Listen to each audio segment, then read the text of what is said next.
there are forms of accepted treatments for anything, and then there's like the alternatives that are maybe and it maybe a little bit more out there. Maybe they're not as effective because there's a lot of fake stuff going around, and a lot of people spending a lot of money into things that don't actually statistically work. There's a lot of placebo effects going on, and this that. So Y- how are you supposed to treat that information? Like, let's say like Well, wait, who is Twitter or who is Instagram to to decide which information is valid, which is not?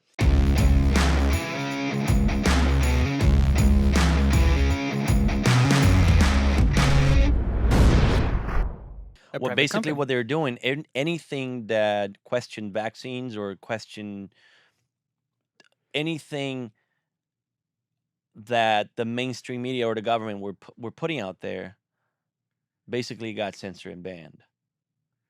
If you say like Joe Rogan, he went through that controversy and Hmm. through that scandal, like because he took ivermectin, Right. The and dewormer. then CNN came out and say, oh, he's taking horse dewormer, you know, like it was very clear that they were trying to push a narrative and they didn't like anybody that spoke differently, or said something differently. There's a big group of doctors from Wisconsin.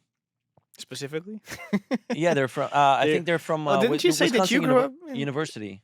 Wisconsin I think you have a bias towards Wisconsin because you used to go to high school is the there. land of cheese and beer, man. It's the land of the Packers. This group of doctors, they came up with all these different protocols Hmm. for early treatment and for it was early treatment during COVID if you catch COVID, and how do you say, like, preventive Yeah. treatment, right? Yeah. Yeah. You prophylactic. Prophylactic treatment. They were being censored all the time, and they are like a legit medical group. They're doctors, and they're doing tons of not experiments, but like research and on like they had the resources and they had the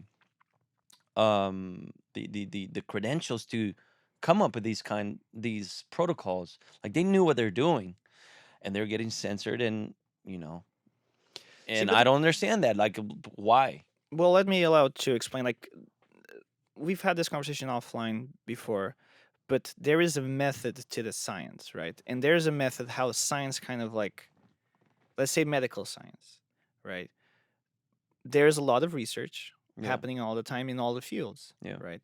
Before something can become, let's say, more mainstream, it goes through a plethora and levels of scrutiny and reputability. Of course, in the situation of COVID, we're looking at a situation where it's very new, it's very fresh, it's very evolving, and the science is happening before everybody's eyes. We're not used to that. We're used to stuff being presented to us as a final solution Mhm. in a lot of aspects, and then that is already backed up by a huge body of research and going through the channels, and that's why we have like these institutions and these entities that are supposed to put on the criteria of what goes and what doesn't go. And I'm talking from a purely theoretical point of approach. Then there's like how the world works and the economics of stuff and how lobbying falls into all of this. That's an extra level. But if we think about it, we having, sure, like there's a lot of doctors that probably have their own research all the time, and they might say, hey, which one is more effective, or hey, and they go and they have these conferences, these medical conferences, and people talk about this to other doctors, and the other doctors who are in the field, they understand, they process it, they scrutinize it, they peer review it, right? So that they can And that's what they did, apparently. sure.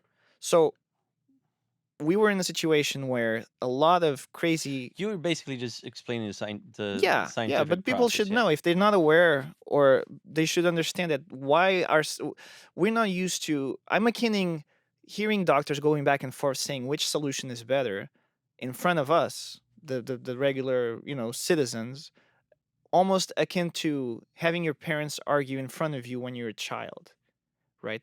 Yeah. You can't really get into the argument. Yeah. You can only pick a side because of whatever other reasons might, you might prefer, oh, this person is talking about vaccines, I always never liked vaccines, therefore, like, I'm going to take the doctor who's not providing the vaccines. Or in case of me, who's always trusted vaccines, I never had this trust, like, sure, I'll take a vaccine, I'll take all the shots, I don't, statistically, like, I hear about the statistics, and there's like, okay, this is like a total okay risk for me to take.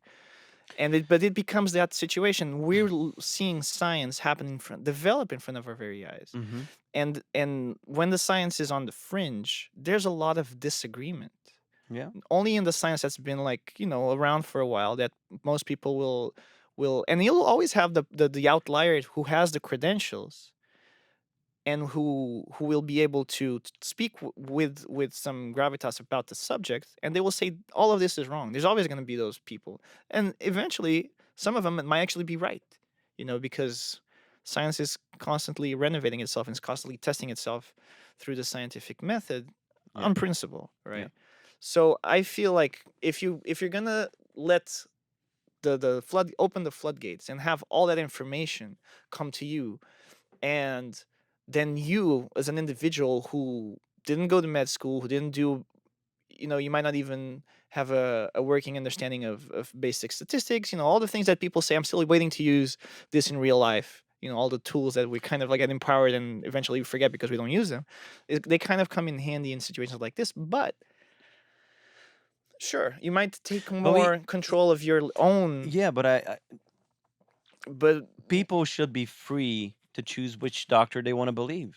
but You that's know what not, I'm saying? Like, if people should be free to. two doctors are saying two different things, But and their ideas are conflicting,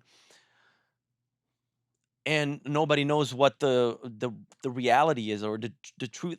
They're both presenting the science. They're both presenting enough information to back up their argument. But they're not, though, because there's a lot of money, a lot of numbers on one side and not a lot on the other, right? And Uh, and we're not seeing the data, because when do you somebody, think that could be well, that's maybe just a, manipulated no, no, by? no, no. I mean, I feel like if a billion people have a vaccine and a few 100,000 people, or tens of thousand people did this other treatment, the data is going to be okay. You have a much smaller sample from this one experiment versus this other huge experiment, so that's Oh, not they even had a bunch of data, right. But and I'm talking about thousands. thousands is not a lot in the grand scheme of things. That it's a lot and No, it's relevant, but I'm it's saying they had a substantial amount of data, to create like protocol and to, yeah, to create those protocols, and they started saying those things like early on, um, and and you have to also understand, I like, guess, like, well, that's why Joe Rogan was involved in that scandal, and he had to apologize, right, because he was bringing doctors like Dr. Malone and yeah. Dr. Peter McCullough. He brought Dr. Pierre Corey, something like that. He's from that medical group that I was talking about. It's called the FLCCC or something like that. Um, uh, uh, they, it was like it. They had one episode where it was like an emergency episode. Hmm. They called Dr. Pierre Corey and the other guy that we like. I think you like him too, Eric Weinstein, I mean, yeah. or his brother, maybe the skinnier one.